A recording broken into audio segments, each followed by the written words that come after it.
For the Whitecaps, going down tomorrow, 3:30 BC Place. We brought the boys on, Bob Lenarduzzi and Nigel. I don't want to butcher your last name. How do we pronounce it? Reo-Coker. Reo-Coker. Welcome to Vancouver, by the way. Thank you. You just got here on Monday, you were saying? Yes, Monday. First impressions of our beautiful city now that you're playing for the Whitecaps? It's an amazing city from what I've seen so far. I haven't had a chance to really dive into, have a good look around yet, but it's amazing from what I've seen. Fortunately, he hasn't seen the mountains yet. No. That's because it doesn't stop raining. It's been raining, and I'm sure Bob and the crew have put you to work. Hey, this has been an exciting lead up to the third MLS season for the Whitecaps. 6-1 exhibition record for the team. Talk about the big changes that have happened with the Whitecaps going into the new season, Bob.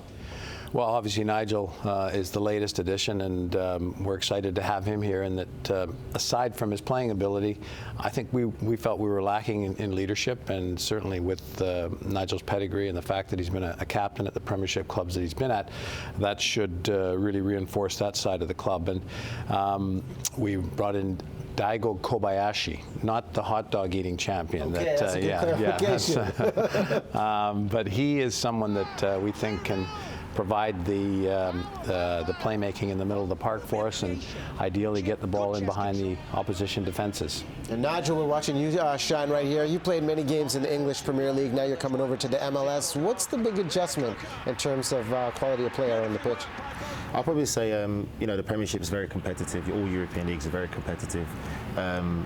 The athleticism of the MLS is fantastic. I'll just say it's just a little bit of football know-how, a little bit of football knowledge. You know, from European leagues, you're taught at a very young age to know, your attributes, what's needed in a game, and how to win football matches and what's required of you.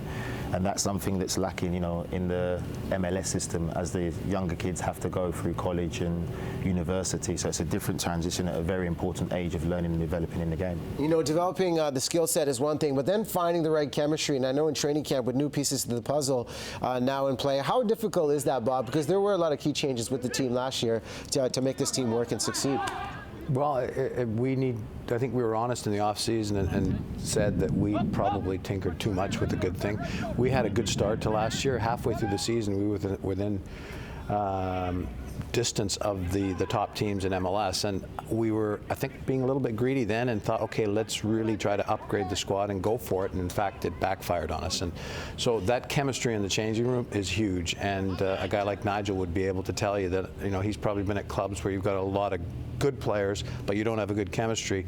And more often than not, if you have all the same guys on the same page, the ability is important, but that'll get you through a lot of games. And the speed, I keep hearing about the speed of the Whitecaps with Darren Maddox up front too. What have you noticed with the team and the boys? It's a very quick team. Very quick team. That's a good, useful tool to have, playing in modern day football. A lot of athletes, like I said, the league is very athletic. So it's a great weapon to have. And who are you closest to on the team now, knowing that you're the new kid on the block? I'm trying to get along with everyone, really. Everyone's been very friendly. The club itself has looked after me very well. They've helped me try to settle in.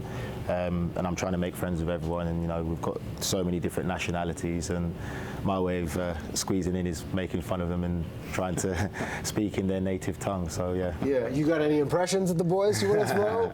I'll keep it in the dressing room for now. You keep it in the dressing room. All class with Nigel. Hey, another big look, big thing is changes with the look. We've got the third kit for the Whitecaps. Yes. Tell us about the difference, Bob, with this uniform. Well, the biggest difference are the stripes. They were horizontal before, and now they're vertical. Well, they're actually diagonal. And what we're trying to do is capture Vancouver, the water, the mountains, and within the color itself, there's the dark blue and the light blue, and it's sea to sky. So I think the uniform really does embody what Vancouver's all about. Is Ashley going to beat every game too, or is that just a bonus there for the presentation? She may play at some point, you never know. The team comes together. Hey, listen, so 3:30 p.m. tomorrow, BC Place, Whitecaps taking on Toronto FC. We want you to be there, so email us right now. We've got the giveaway going. A pair of tickets on the line. We'll do the ball too, Danny. Nice, signed ball from the team, and we've got a Whitecaps scarf on the line too. Yeah? All kinds of goodies just for you. So send us an email. You can jump in on this. And before we wrap this, I want to show Nigel's shoes, because I know you didn't get that in Vancouver. Where'd you get these? These are from London, the Christian Louboutins. Oh, bringing the style to the team too. Usually for the cleats, it's on the other side. But okay, Nigel, leading the way. Good luck to you boys. Rock it out. Thank you very much. Tomorrow on the pitch. I love the fans. I love the energy too over at BC Place. Russ, the weather. Will the dome be open or closed? I can't wait to see that ball bending like Nigel. That's awesome with those shoes. too, so that's going to be great. I think the Dome might be closed. Guys don't have complete control over that. We'll have to talk to Mr. Lenarduzzi to get the official word on that.